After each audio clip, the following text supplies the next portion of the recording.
नमस्कार दोस्तों, मैं गौरव भारद्वाज आज आपके पास एक बड़े महत्वपूर्ण विषय में चर्चा करने के लिए बैठा हूं। तो मैं काफ़ी दिनों से सोच रहा था कि इस संबंध में एक वीडियो बनाया जाए कि क्या आपने कभी गौर किया है कि जब भी दुनिया में कोई नई मोबाइल नेटवर्क टेक्नोलॉजी आई, उस समय कोई ना कोई बड़ी महामारी भी साथ में आई। ये एक बड़ा गंभीर विषय है। इस पे प्रॉपर डिस्कशन करूंगा, सारी चीज़ें शेयर करूंगा आपसे। तो चलिए आगे बढ़ते हैं। हमारे जो भी चीज़ें होंगी वो हम इन एक एक रहस्यों को सुलझाएंगे, एक एक चीज़ों को क्लियर करेंगे, लेकिन तथ्यों और विज्ञान के आधार पर। तो चलिए सबसे पहले हम आपके साथ आगे बढ़ते हैं। तो हम बात करते हैं 1G से 5G तक। अपने यहाँ वर्तमान में 5G चल रहा है, तो 1G से 5G तक की टाइमलाइन पे बात करेंगे। सबसे पहले बात करते हैं मोबाइल तकनीकी के विकास की।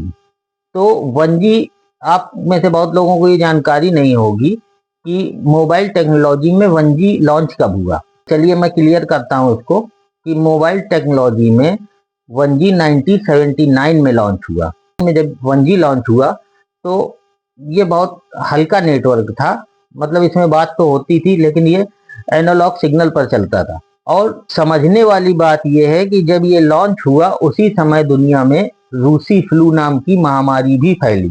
तो रूसी फ्लू 1979 में ही फैली थी, जिसमें हजारों लोगों की मौत हुई थी, बहुत लोग परेशान हुए थे, कई परिवार उजड़ गए थे। इसी तरीके से देखिए आगे बढ़ते हैं। तो 2G टेक्नोलॉजी लॉन्च हुई 1991 में। ये भी बहुत लोगों की जानकारी में नहीं होगा कि 2G कब आया। 2G लॉन्च हुआ 1991 में, और उस समय भी एक महामारी आई जो लोग जिनकी जानकारी में है वो उनको याद होगा कि सन 1900 में हैजा का प्रकोप फैला था।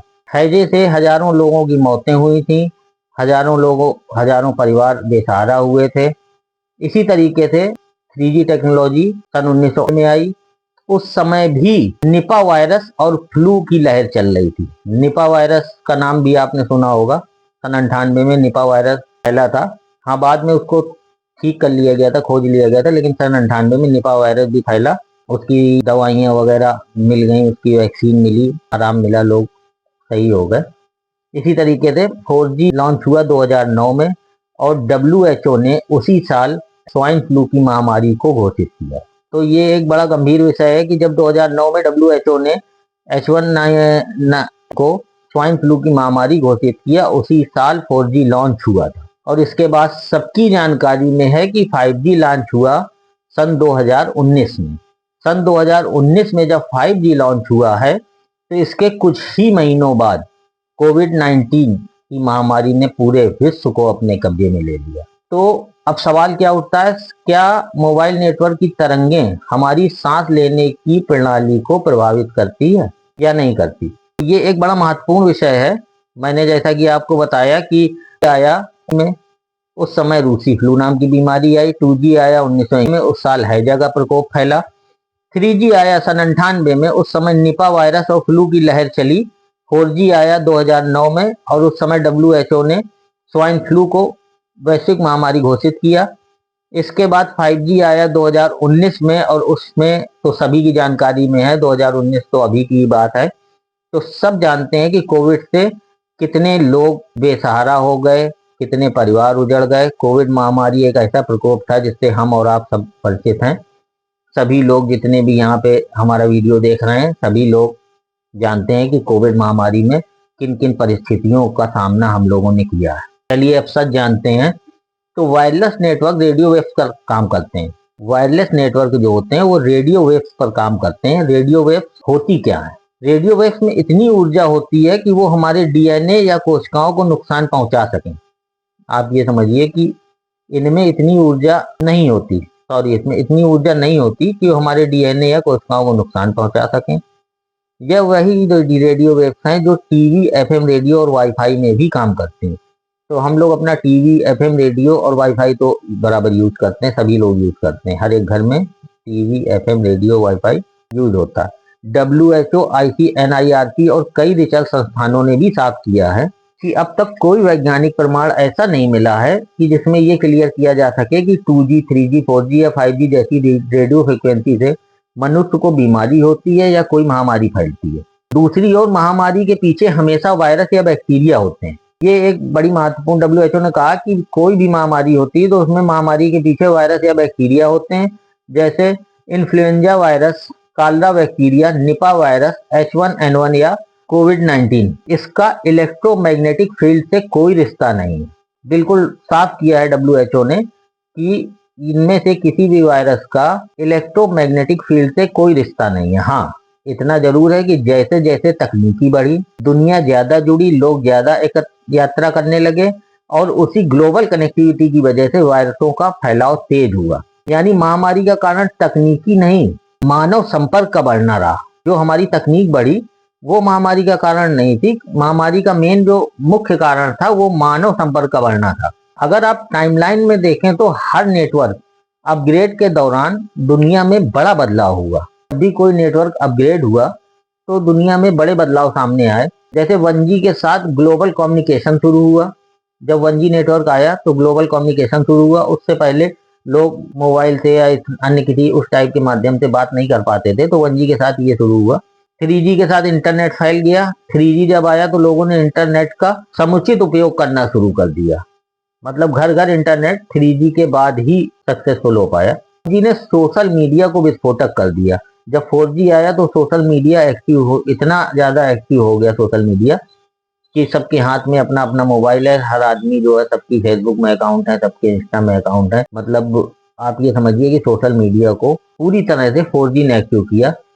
अब जो 5G लॉन्च हुआ, ये रियल टाइम कनेक्टिविटी को संभव किया। इसने रियल टाइम कनेक्टिविटी को संभव किया। मतलब अब जैसे जैसे नेटवर्क बढ़ता जाएगा तो चीजें डेवलप होती जा रही हैं।